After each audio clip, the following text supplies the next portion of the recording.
Just moments ago, a senior Iranian official telling CNN the U.S. and Iran are headed for a confrontation.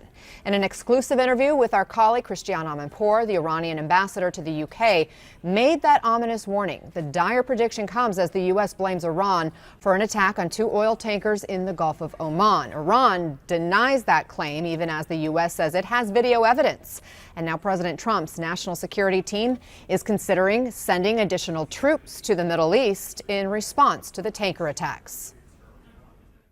We are heading towards a confrontation, which is very serious for everybody in the region. You believe a military confrontation? I don't know, a military or maybe. I mean, Cotton also military. said, yes, partial. Cotton also said that potentially limited strike on a target in the Persian Gulf. I don't know about the strategy of the U.S. on this, but I am sure that this is a scenario that some people are very forcefully working on it, that they would drag the United States into a confrontation.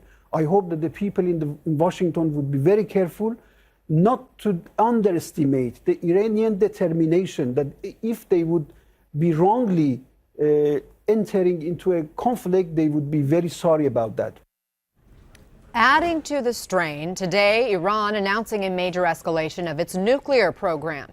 Iran's atomic agency says it is ramping up production of its low-grade uranium.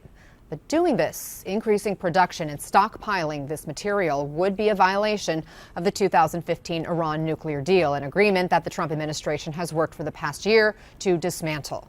Despite that evidence presented by the U.S. a couple of days ago of that Iranian boat going up to one of those tankers there in the Gulf of Oman, the Iranians continue to flatly deny that they were behind it.